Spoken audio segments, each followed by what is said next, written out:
want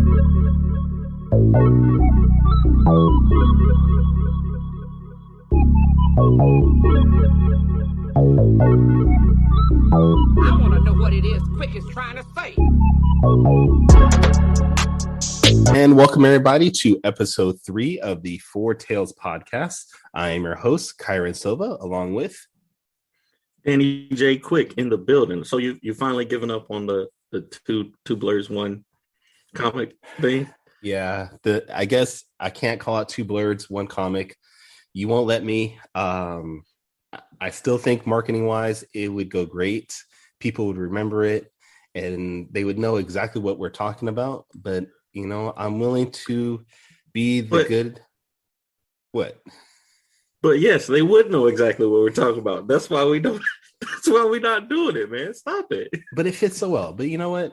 Four Tales is working. I still got some ideas. I think we might need to change it just because it's a little confusing. But for right now, Four Tales works for what we do. And what we do in this podcast is we talk to comic creators about their books and what it is about being a creator in this industry that we all love for some reason, even though we give so much to it and it barely gives anything back. But you know, this is fun. This is now our second interviewee, and I think you guys are going to enjoy this. This is someone I've met, I want to say like 4 years ago at this point. I have no idea. Time is meaningless at this point during quarantine. But I met him at a comic convention and he had his posse with him and he had like hundreds of books everywhere. I was impressed. I was overwhelmed and I went home and cried because I couldn't be like him. And, you know, I think you guys will enjoy him. He's part of, if not the creator of NPC Comics with their boundless amount of books. And he is Jaimel Hemphill. Oh my God, I messed that up. You messed it up and you just asked me. Come on. I know. I need more tea. Hold on. I need my special tea. Hold on. All right. So how you doing today? I'm so good, man. And I shoot, man, I should have followed you home and gave you a hug because I was impressed with you. So I was impressed with you. So I'm just happy to be here. It's great to see you both. And yeah, it's just good to connect with people after being in the house for a year. It has been a rough year, you know. Yeah. Danny's still looking good though. I don't know how that works. Yeah, he's fly. He's fly. No, we on the podcast, but we can't see his stunner wall behind him. You know, he got the beautiful color on the wall. Just shoulders up, man. I've been doing so many Zoom meetings that you learn just don't show them anything below the shoulders. You're good to go. That quarantine weight don't want to show, right? That's right. But I mean, we're glad to have you on. Like I said, I've been friends with you, I guess, for a few years now. I've bought a few of your books, which I enjoyed. So I mean, I guess let's start off with that. What made you get into comic books? Well, you and I are finally starting to show our age, but for a while I could hide it. But we've been doing this for a minute, and so I'm old enough to remember when it wasn't enough of us to have a podcast, and by us I mean people of color actually out making independent comics and being able to be at conventions and everything. So I'm gonna date myself, but this is mid '90s. You know, I'm in high school, and I'll never forget. I was reading Image had just dropped, and so I was in 8th grade or so.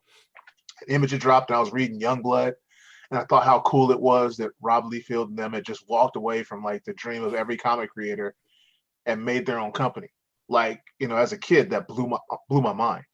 So you combine that, and then I think it was the next year, Icon, Hardware, and Static and Blood Syndicate came out, and now all of a sudden you had a group of the minorities who were missing from Image. Let's just call it what it is. Like, Image was dope, but it was like one Asian guy and 6 white guys. You know, basically. Will's was Asian. Will's is Asian. Yeah. Will's disappeared. You can't find Wetworks if you beg. You know, he had a tragedy and he couldn't finish Wetworks. You know, so like, you know, I had Jim Lee, but that was it. You know, and then Milestone dropped, and just there was definitely nobody African American until Larry Stroman made Tribe and Image. So to see Icon and Static and see Dwayne McDuffie and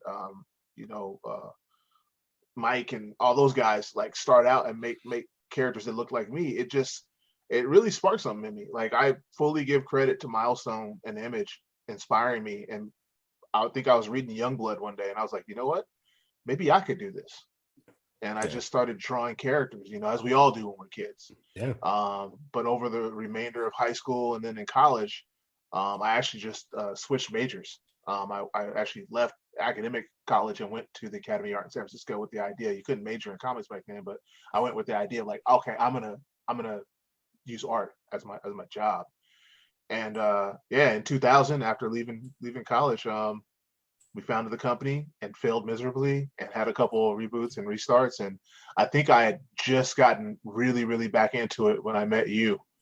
And we've been publishing ever since. You know, it's not the volume that we want or whatever, but it's quality over quantity. And it's hopefully each book we make speaks to something and helps somebody feel represented. You know, as you know, we're big on diversity.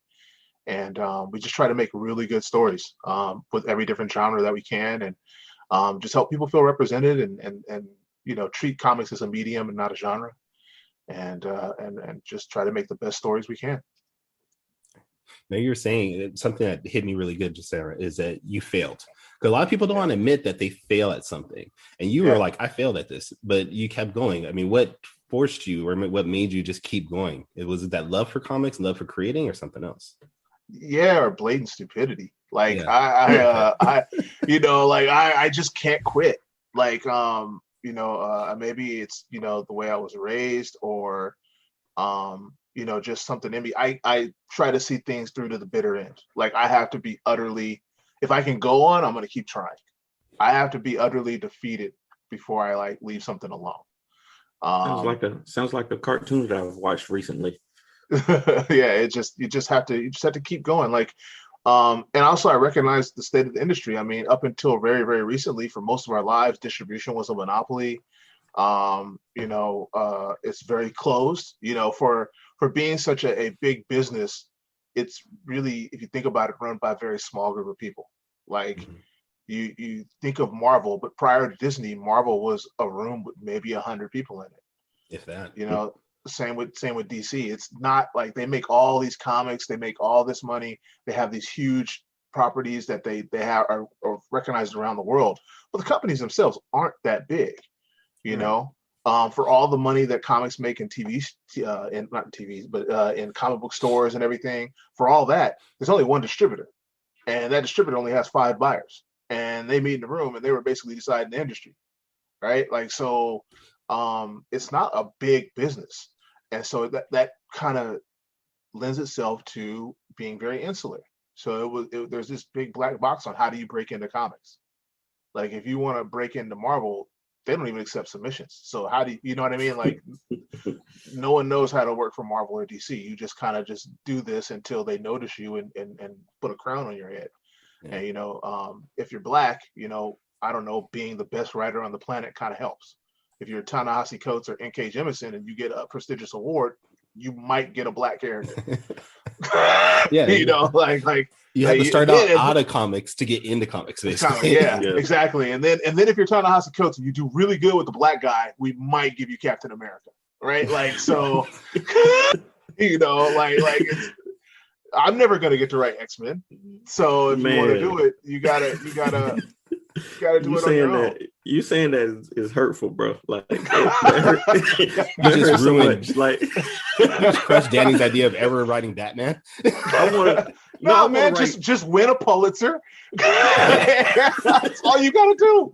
Just write a life-changing essay in the New York Times, you know, or then write Between the World and Me, win a couple awards, and then write Black Lightning, and then they might give you a you know, a Batman miniseries. You know, get a Batman miniseries. I just want to write Deadpool, man. I don't got it don't got to be Batman. It don't got to be Superman. Let me get into Deadpool or something, and I'll be happy. You got to talk to Liefeld to write Deadpool now. I know, right? That's you become buddies with him. You never know. You might get something.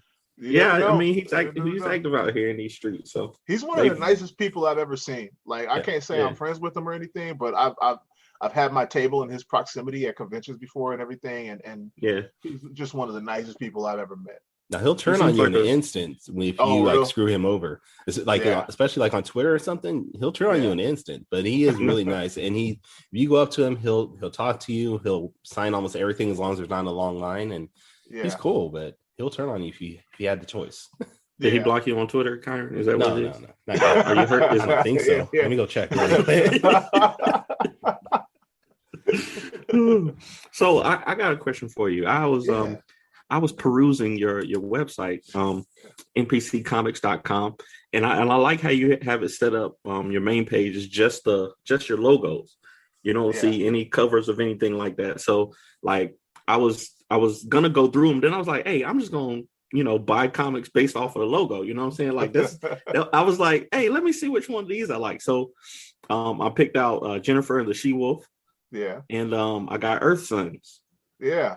And I'm also gonna get Scrap too, because I know I've seen that one on Facebook. So those just looking at the logos, I was like, okay, which one of these would I be interested in just based off the logo? Because usually in comics you see a cover image first. Even if you're at a comic book store or usually online, you'll see a cover image, and you might say, okay, what's this character about? This character has a nice look.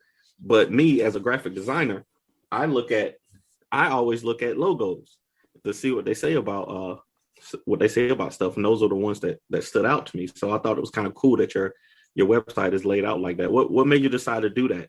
I don't know if it was like, as I'm a graphic designer myself by trade, that ended up being my degree, as opposed to, by the way, if you're thinking about doing comics, kids, you can actually major in comics now at the Academy of Art. I wish.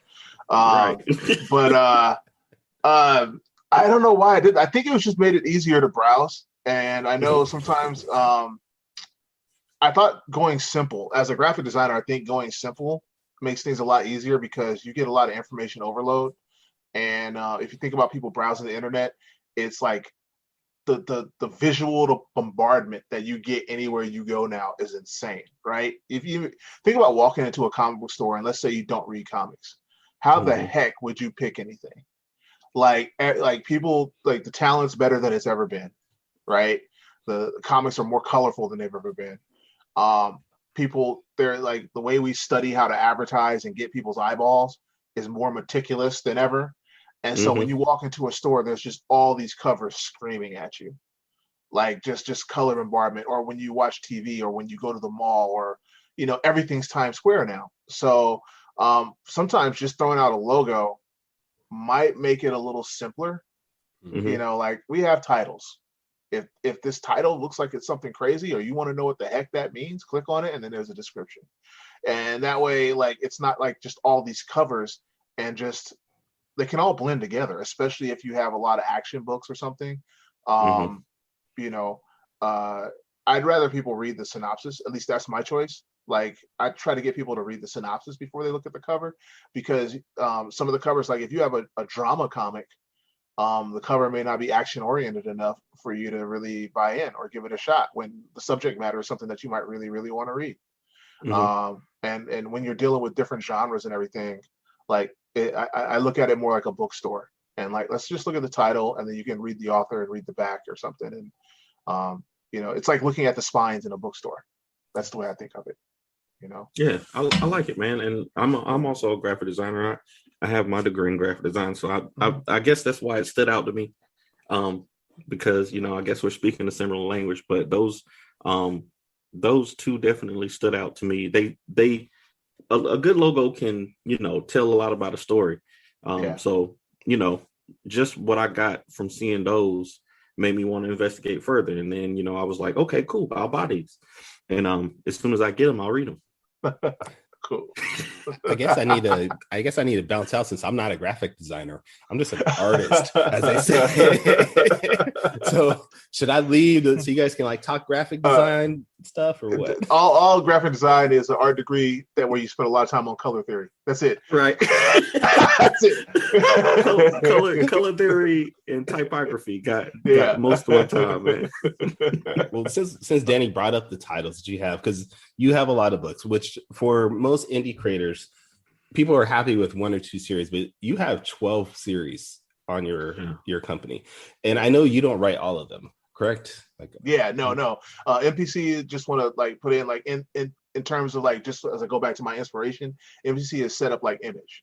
So we're creator owned, and so we're a collective. There are 3 partners right now, with me, Fred Highball, and Diane Huffman. But if you sign up and you work with us or whatever, the company, all it owns is a logo, and each creator owns their creation, and they publish through us. So even I, as a partner, have kind of signed a deal with my own company, and the company publishes my comic and whatnot. And we just like, it's all about collective advertising. Just going back to really quick before we move on, just going into a comic book store. Right now, a lot of comic book stores, they set up their stuff by company. So if you have an indie book and you walk in and you see the wall of new comics, there are 90 Marvel comics, 90 DC comics, and if you're lucky, they put the independents and stuff on the new wall at the end. Like, it should probably be alphabetical, and comic book stores probably should be set up by genre. That would be a lot easier, and I think a lot more people would sell comics that way. But unfortunately, it's set up like it's Marvel, DC, everybody else. So my original theory was like, hey, if we all band together, maybe we'll get a shelf on that new release wall, right? Like it'll be a little bit harder to skip our logo if there's 9 of us, or lined up in a row. It has always worked that way, but banding together. Like you said, oh wow, you have a lot of books when you first met me. Yeah, we look a lot bigger than we are. Once again, it's like 3 people without an office, but you walk into, oh wow, you guys are a big company. No, we're not. We're broke. But hey, if you believe that, cool. Perception works. Yeah.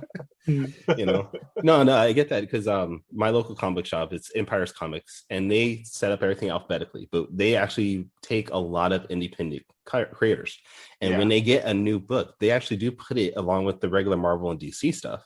Exactly. And then after about a couple weeks, what they do is they'll move it to a separate wall just for independent creators. I have like 5 books there.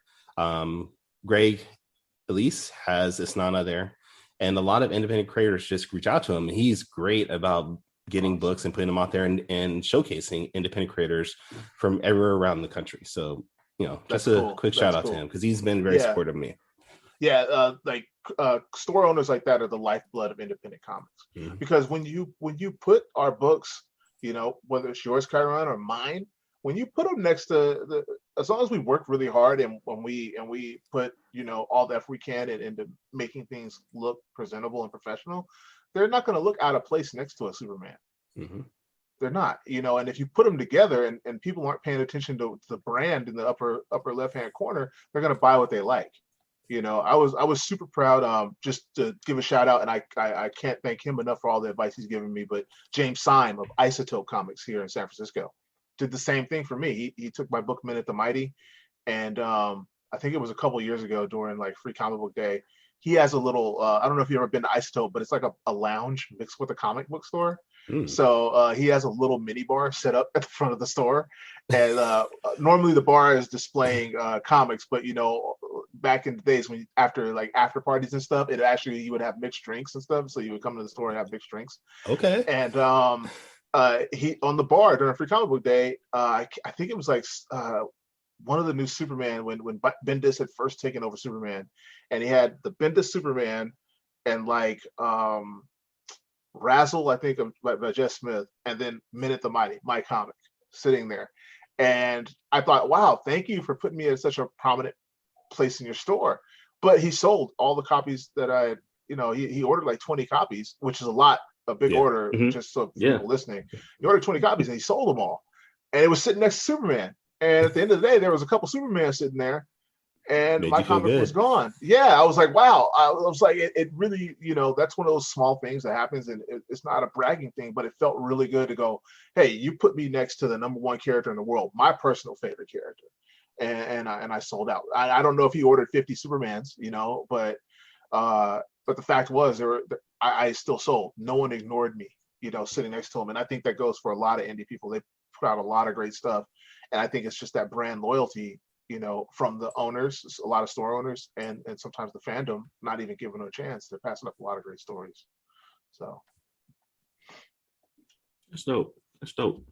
I wish my local comic shop has a little section for us in the back, You kind of have to go and find it if you're not looking password. for it. Yeah, like a speakeasy. You gotta knock on the door. Somebody Yeah. slides it open. They're like, "What do you want?"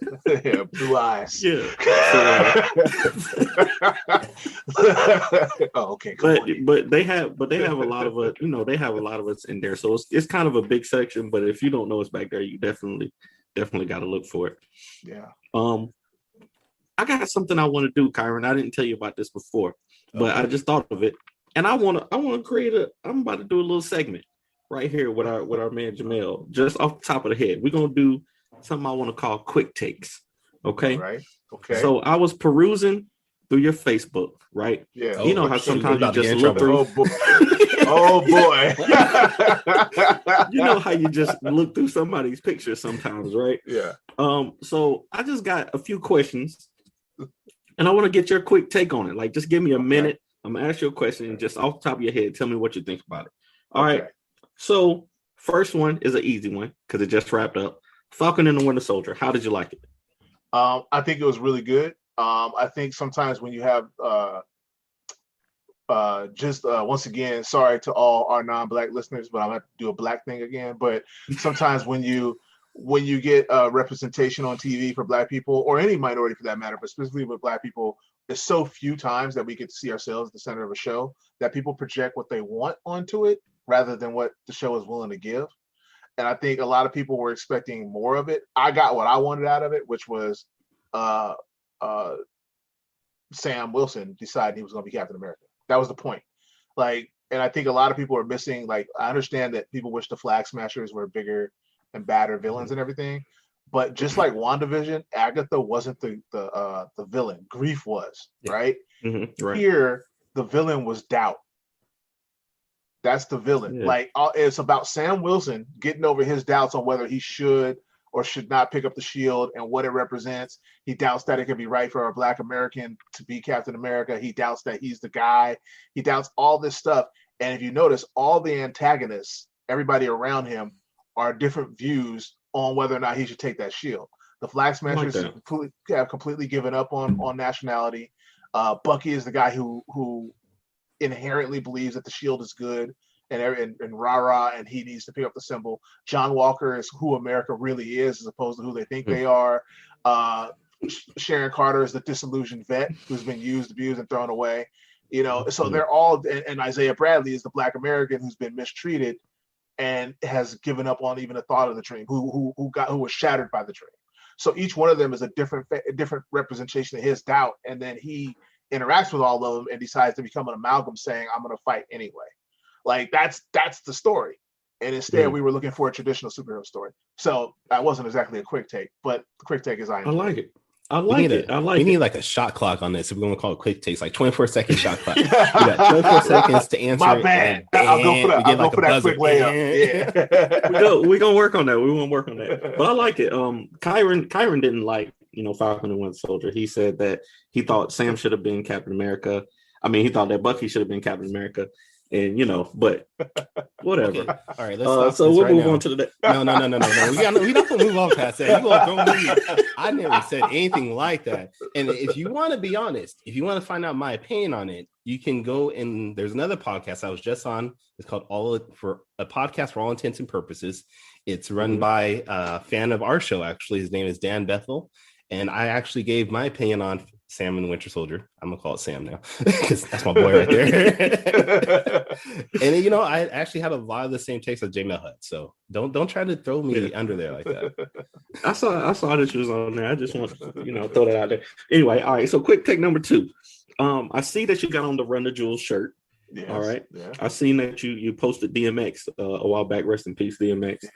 And I just wanted to get your take on hip hop because I listen to old school hip hop. I listen to a lot of DMX, but you can't play DMX like today. No, okay, no, you can't. DMX. That's in the earphones. You can't play it on the speaker. Yeah, right. As a parent, you can't do it. As a parent,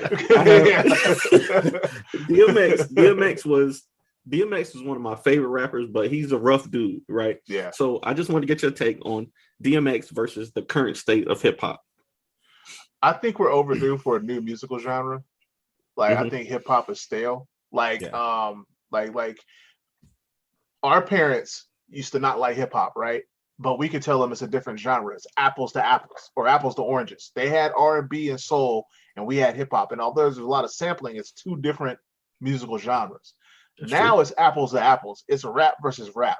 And objectively, what they are making this day is not comparable to what we listen to. It's not rap. Like you're heavy on the beat, light on the lyrics. You're not telling stories. It's like, what if everybody was Das Effects? Mm-hmm. Like Das Effects would just throw out like nursery rhymes or something, or just nonsensical stuff sometimes. What if everybody was that? What if everybody was just Das Effects with ad libs and punchlines? And trying to get that strong hook in there. That's what exactly. And so like I'm like, this is like it's not hip hop anymore. It just simply isn't. And I think for some reason, like it's just been gentrified all the heck, and they're not making, like, 90% of the people out there, just 99% of the people out there just aren't making hip hop anymore. So I don't know really what I listen to now, to be honest. Like I think the last album I bought was actually I forgot the guy's name, but it's the dude who made, I bought the album of the dude who made that ending song in Captain America: The Winter Soldier. Like he made a solo album. Yeah, I bought that guy's album because it's really good. yeah. But like I mean I don't know. I think I'm more into like neo soul now, or like there's a guy here in Oakland called Fantastico Negrito.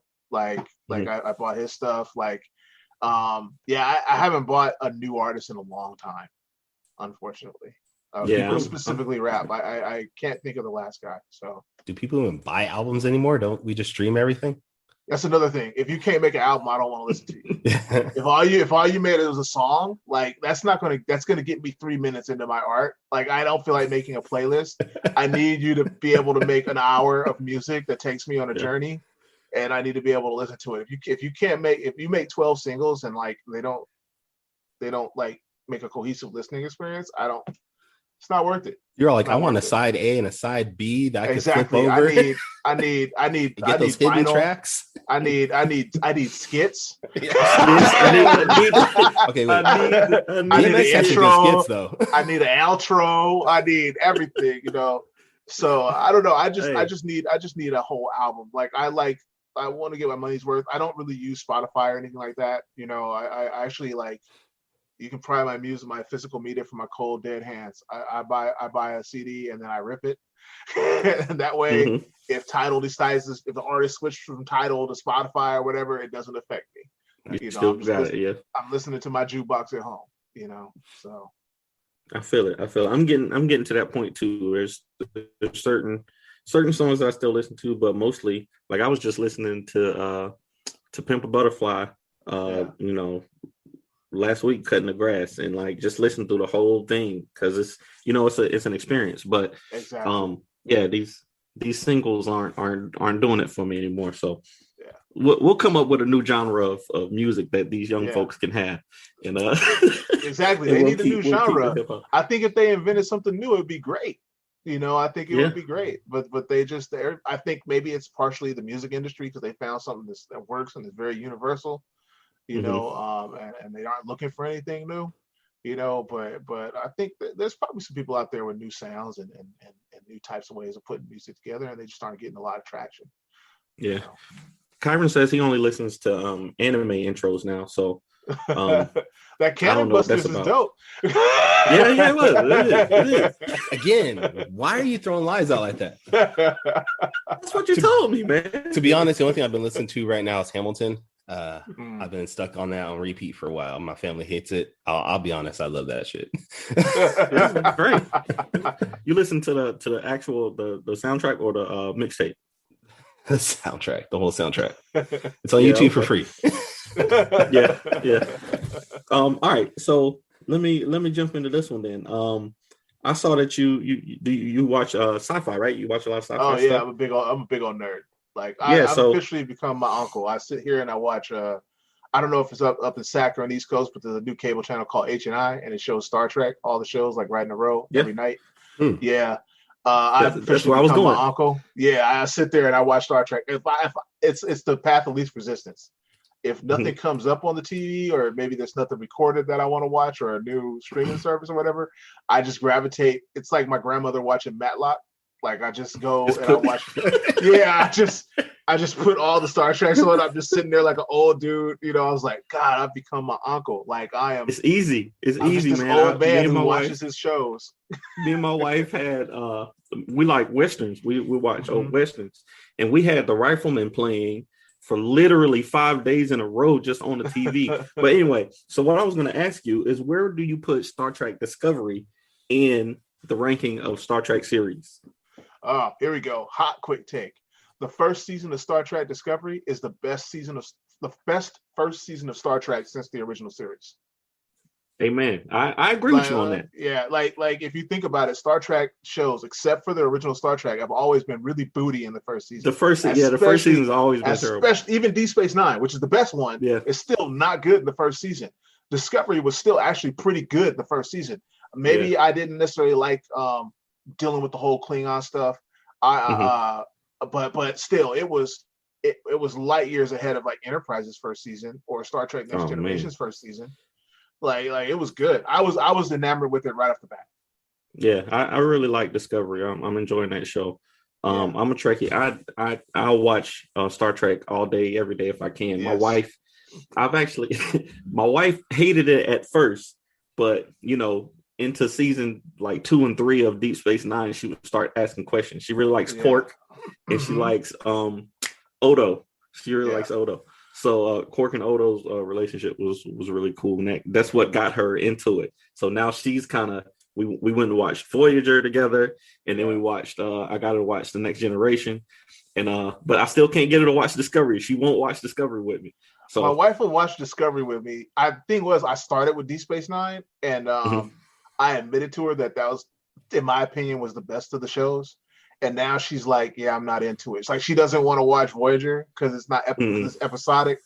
Voyager is episodic. So she's just like, oh, I'm like, well, there's no progression. And I'm like, and she's Korean. So automatically she looked at Harry Kim. I'm like, yeah, he's still going to be an ensign at the end. Oh, like he's the only dude that doesn't get, like Tom Paris will get demoted, then promoted again. And poor Harry Kim is still an ensign. He's still dead. He dies and comes back. No one cares. Like there's no like he died. That's not the same guy. The guy that you start with died, and no one even thinks about it. There was more consternation over Tuvix than Harry Kim dying. Like I was like, why did they do him like this? Like anyway, but yeah. So we watched. She's watched Discovery with me. I try to get my daughter into it. My daughter is too smart for her own good because we tried to watch the original. And she wasn't feeling Captain Kirk's womanizing. Like she's like 9. She's like 9. She's like, why is he all up on all the women? Like, like 9 years old. She's like, I'm not feeling him. She's paying attention though. She's paying attention. That's good. That's good. All right. So my last one. Are you a sports fan? Yeah. I consider myself a sports fan. Yeah. Who do you see winning the NBA championship this year? I mean, it's gotta be the Nets, right? Oh, geez. Like it's gotta be the Nets. Like I mean, championship's what that is. At this point, I heard Tim Tebow was trying to come back to the NFL. I'm waiting for the Nets to sign Tim Tebow. I heard he's coming up as a tight end, right? Yeah. I heard Aaron Rodgers wants to leave. I don't watch football as much as I used to, but I heard Aaron Rodgers wants to leave Green Bay. Maybe he'll go to the Brooklyn Nets. Like they're just signing everybody. Like it doesn't matter. If you were good at one point, we're signing. We're making it happen.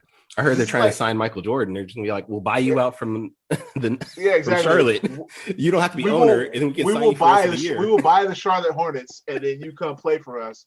Like, let's get you that 7th ring, MJ. Let's make it happen. I mean, this could be like the Lakers, though. Remember the Lakers when they got Karl Malone and Gary Payton, and everybody was terrified, and then they lost. And then they lost. So it could be like that. But like I mean, at the same time, I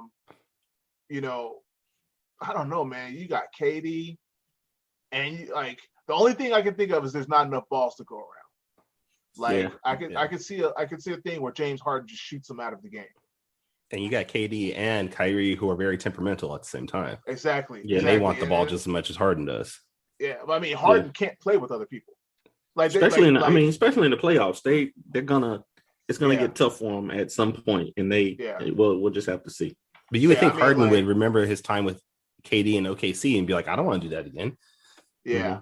Yeah. I mean, that's the only thing I could see happening. Like they just fall apart, like, because of the chemistry. But as of right now, I mean, if Harden just stops flopping and just like passes the ball and actually dishes it around, like there's nothing that I see could stop him, especially in a year where so many people are injured and hurt and yeah. Well, Kyrun's Kings beat my Lakers last night, so anything is possible. I don't understand my team right now.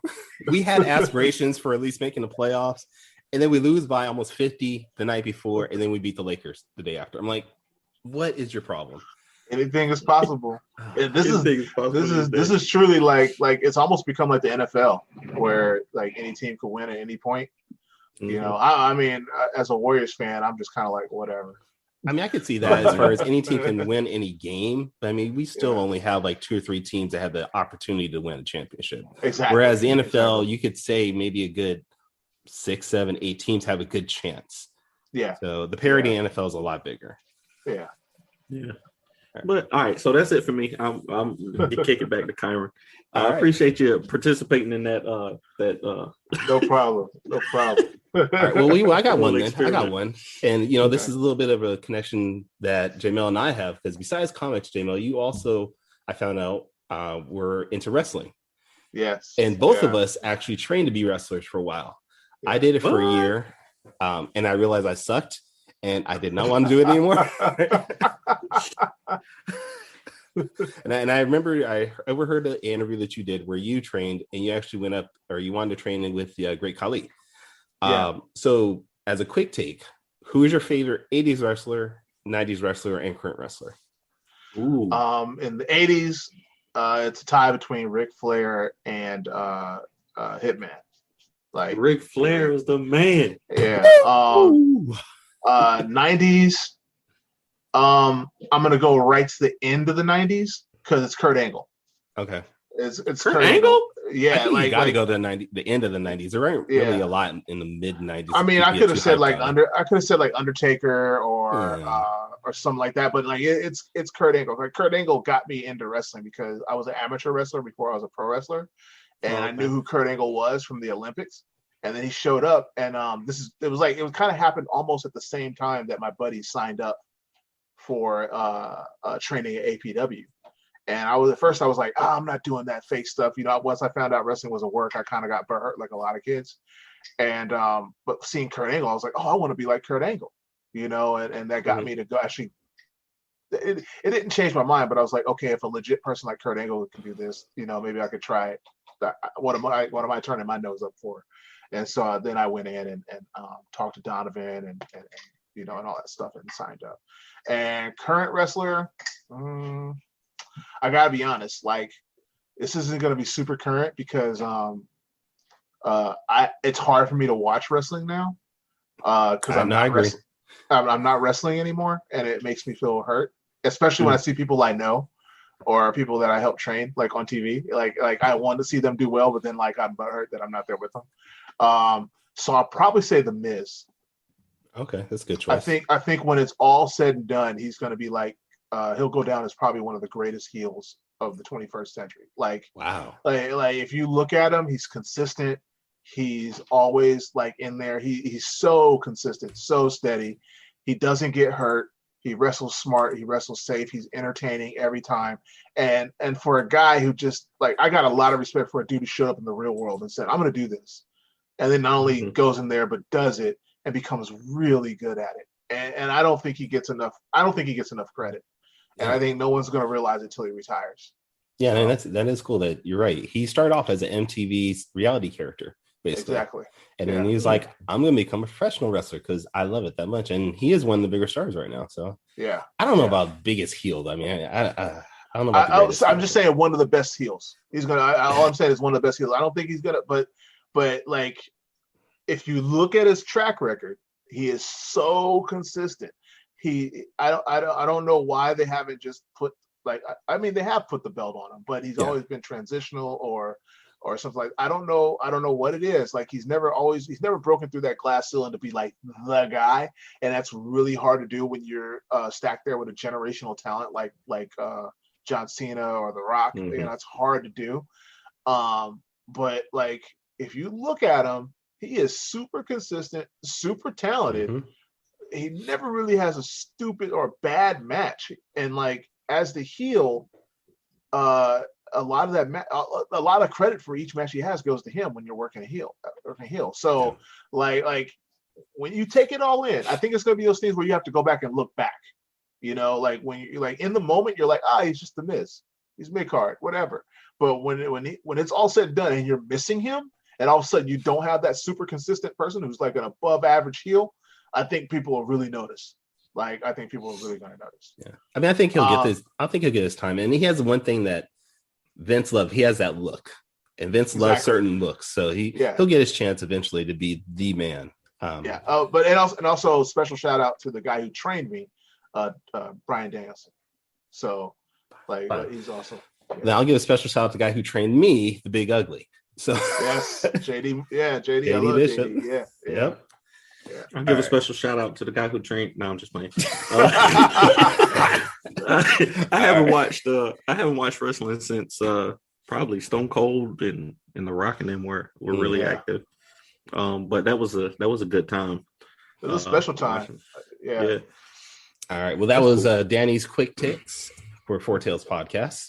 So I guess we want to get back into comics then at this point.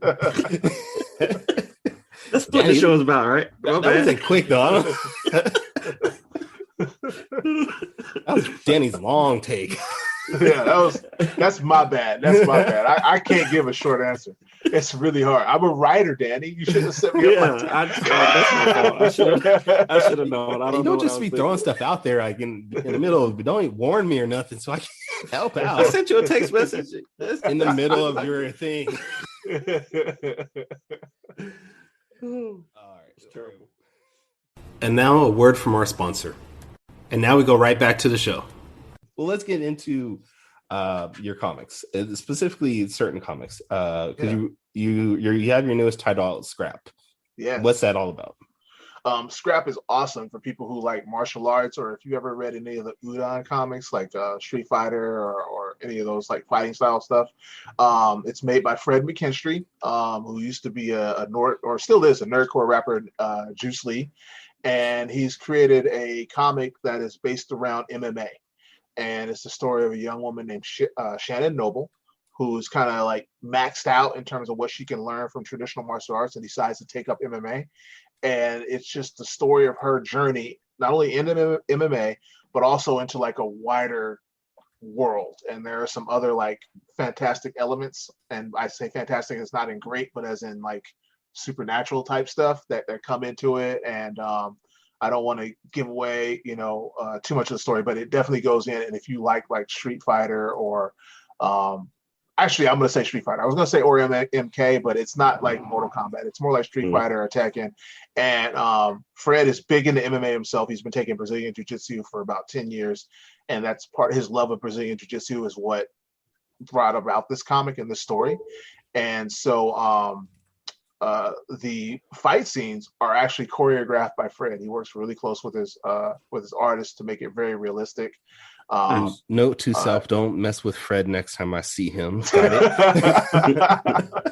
And so, it's just really cool. He's got a team of great artists. He's a writer by trade, so he's got a team of fantastic artists. The art on this book is fantastic. Just looking at him, I'm definitely getting these. Yeah, it's just an amazing book. The second issue just came out the Wednesday before we made this recording, April 28th, and I'm just happy for him. Fred and I, not to be confused with Fred Highball, who is the partner. Fred McKinstry is my friend and has been my friend for over a decade and a half, and he came to me in like 2008 saying, "Hey, I want to make a comic book," and I was just kind of like, "Yeah, whenever you're done, I got your back." And then all of a sudden, we're friends and everything. But then 7 years later, he's like, "Hey, I'm working on this comic book." And then he finally gets it done. And so I'm just really excited to see it out. And the response has been great. People seeing themselves represented, a lot of young Black women. And there's a character who is trans, or a trans character in the character, the sidekick. And so people are just seeing themselves represented in MMA because martial arts are for everyone. I think we all can agree for that. But sometimes when you see martial arts stories, doesn't seem like it's for everyone.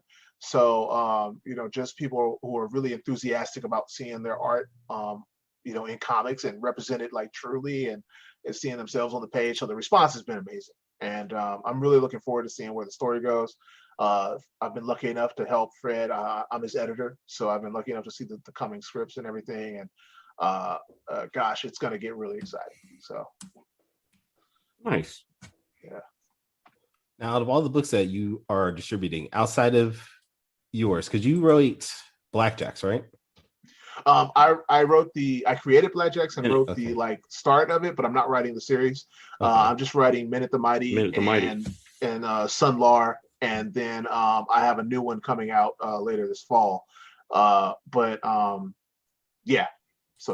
I'm writing 3, but not Blackjacks. Okay.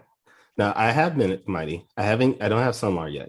But out of the series that you didn't directly do anything with, which one are you most proud of? I think it's a recency bias. Like, I'm always most proud of the latest one. Like, I'm just happy to see other people making comics, and so each time we make a new comic, I just get excited because I'm getting older, and I've a new comic is a new comic to me. I've have that.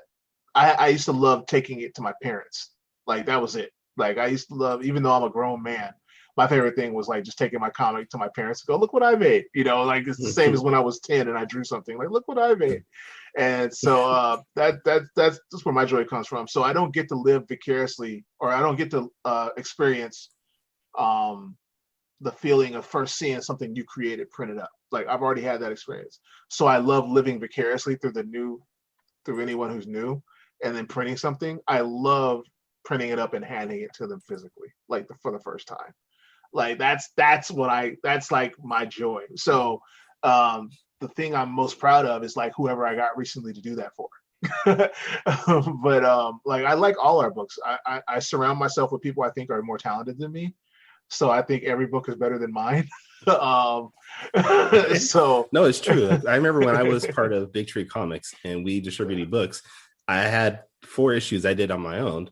And then we distributed 3 other books that I just helped edit. And I was more enamored with their books than with my own series that I wrote and drew. I was like, I love their books. I hate my shit. Yeah, exactly. I'm like, oh, I suck. But you got to see what my friend is doing. Yeah. Like, that's pretty much where I'm at. Like, so I love Scrap.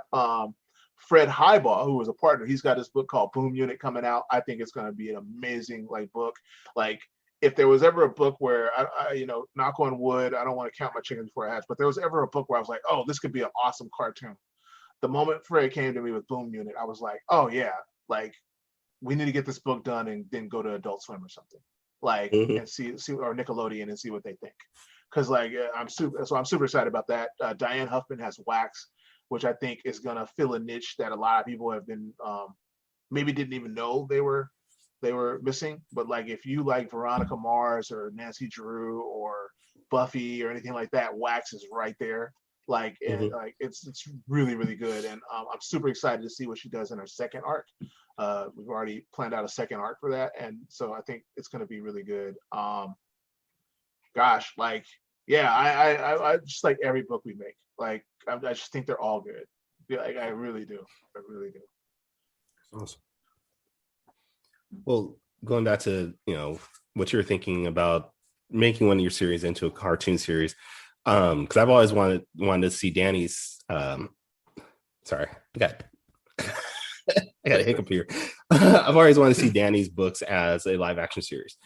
Have you ever envisioned someday, hopefully down the line, that you want to make any of your books into live action movies, TV series, or anything like that? Or are you just specifically, I want to do just comics?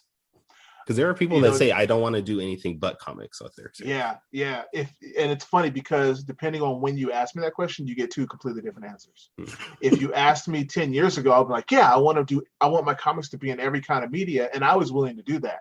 And that was part of the reason we failed, is because we did everything at 20%.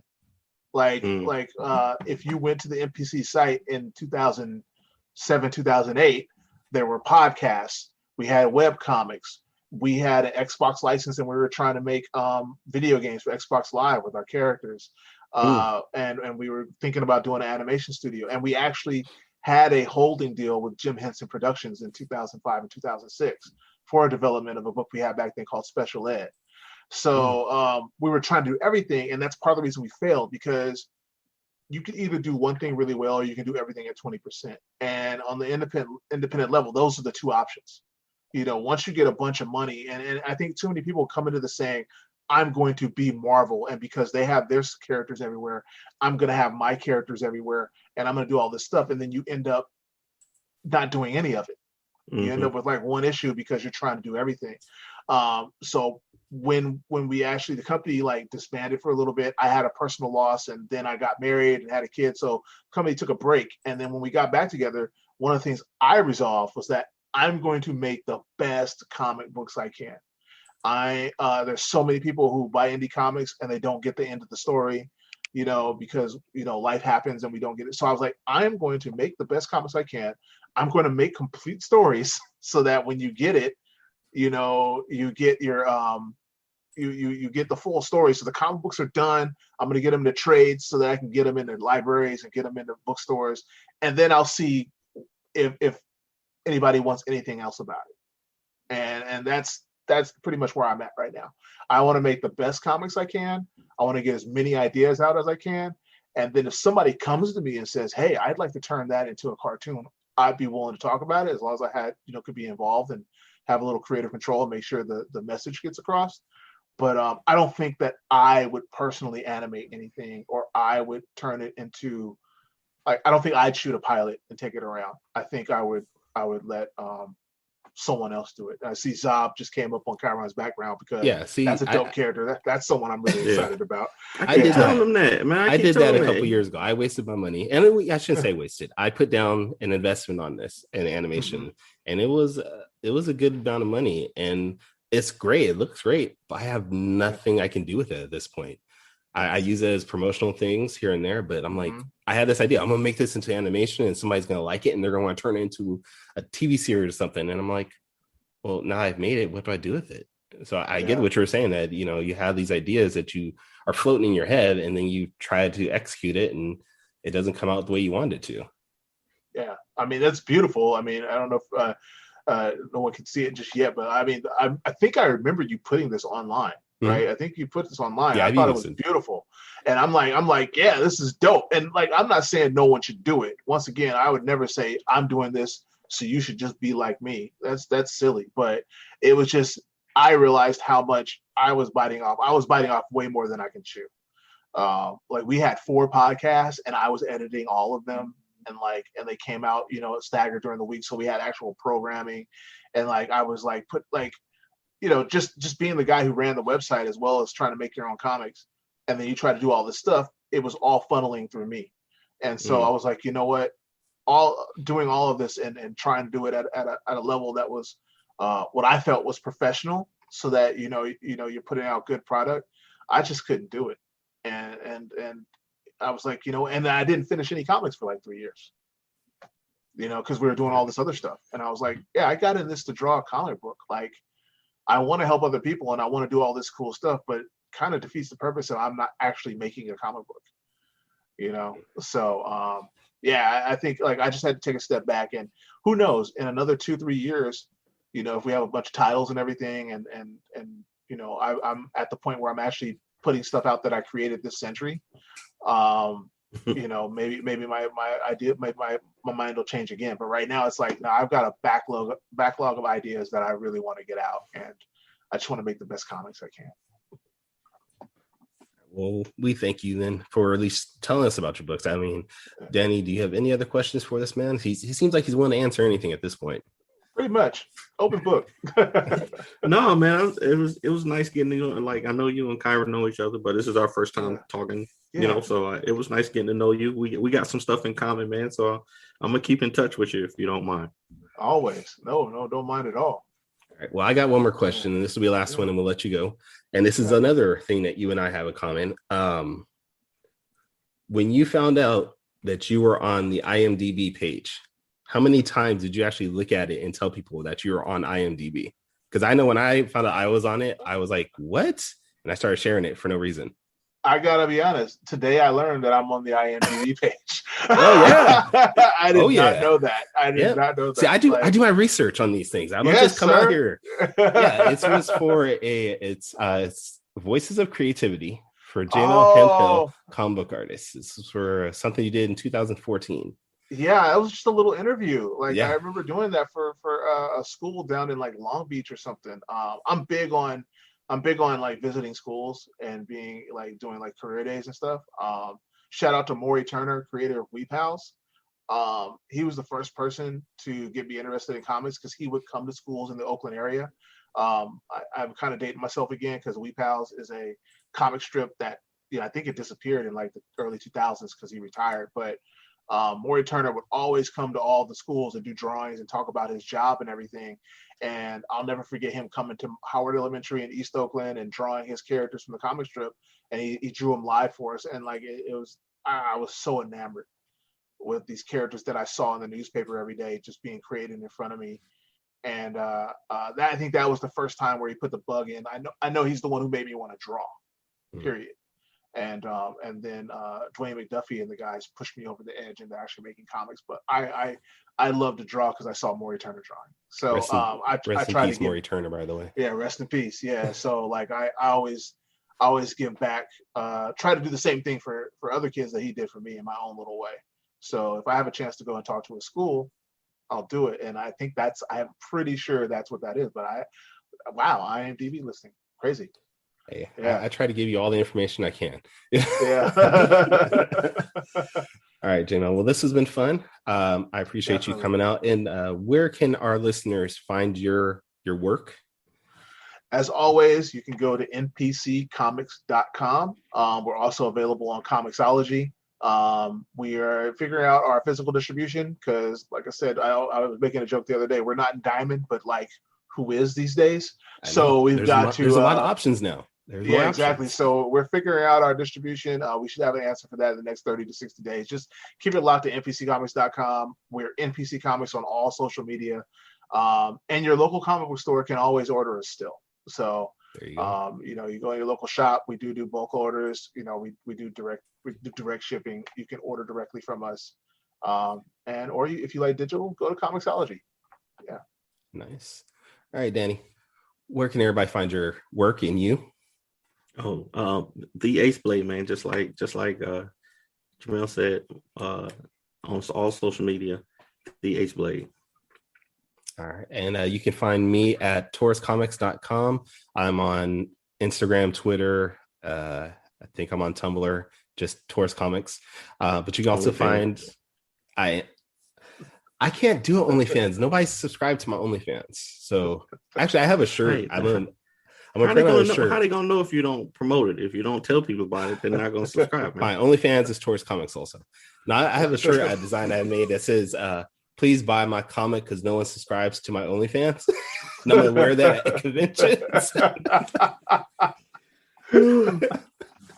I know. I any way I can make money, I'm gonna do it now. But thank you everybody for listening to this podcast. If you want to catch up on all our episodes, you can go to the number 4 TALES podcast.com. You can also find us on iTunes, Spotify, Amazon Music. I think almost every major platform at this point. You can catch our podcast for free and get caught up on all the episodes. So anything else you guys want to add on before we go? I just really appreciate you guys having me, man. Thank you. All right. Well, everybody, being with me. All right. Sayonara, goodbye, and please take care of yourselves. Music provided by Quick Made It. That's QUIXKMADEIT. Find them on YouTube, Instagram, and Twitter. I want to know what it is Quick is trying to say.